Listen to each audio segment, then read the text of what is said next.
आज एक ताज़ा खबर। मैं अपनी सोच बता रही हूँ, दुनिया की तो मुझे पता नहीं। मुझे अपनी पति की ज़िंदगी में दूसरा व्यक्ति पसंद ही नहीं है, किसी भी कीमत पे नहीं पसंद है। मतलब दूसरी औरत। इसलिए इसमें भी मैं उन्हीं की भलाई के बारे में सोच रही हूँ।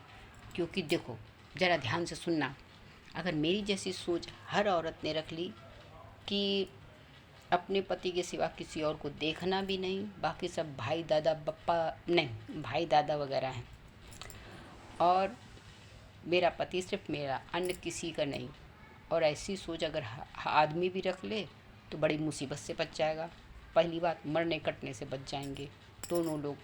और दूसरी बात, कहते हैं एक मयान में दो तलवारें कभी रहती नहीं, क्योंकि मयान फट के पल्ले हो जाते हैं, तलवारें इधर उधर बिखर जाती हैं। तलवारों का कुछ नहीं जाता, मयान फट के दो पल्ले हो जाते हैं। अगर एक मयान में दो तलवारें रख के देखो ज़रा, मयान में दो तलवारें आएंगी ही नहीं, मयान ही फट जाएगी।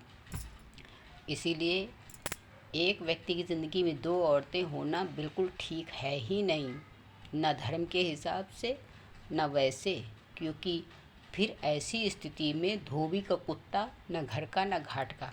फिर दोनों जो औरतें होती हैं वो दोनों जान जाती कि ये मेरा सगा होता तो उसकी तरफ न जाता, वो भी कहती कि ये मेरा सगा होता तो उसकी तरफ न जाता।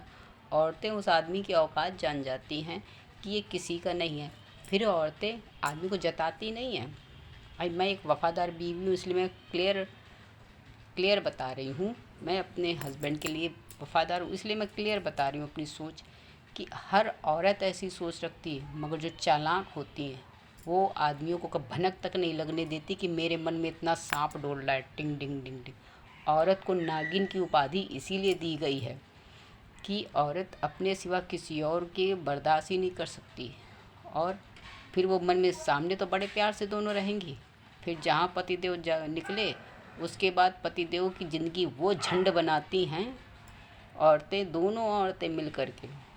आदमी जो कहती हम साथ साथ रहेंगे, जो साथ साथ रहती हैं वो दोनों साथ साथ रह के दोनों आदमी का जीवन नरक बना देती हैं। एक पंडित जी की कहानी याद आ गई। वो दो बीवी रखे थे, एक को ऊपर के पोर्शन में, एक को नीचे के पोर्शन में। और दोनों औरतें ने तय कर लिया कि ये साला आदमी मुझसे प्रेम करता तो दूसरी लाता नहीं। उसने क्या किया, एक पंडित जी जब सीढ़ी चढ़ रहे थे तो एक औरत ने नीचे का पैर पकड़ा, एक औरत ने ऊपर का पैर पकड़ा। वो कहती तुम मेरे पहले मेरे यहाँ आओगे, वो कहती तुम मेरे यहाँ आओगे। ऐसी स्थिति में दोनों में से किसी ने पैर छोड़े ही नहीं और उनका पीठ से दो पल्ले हो गए।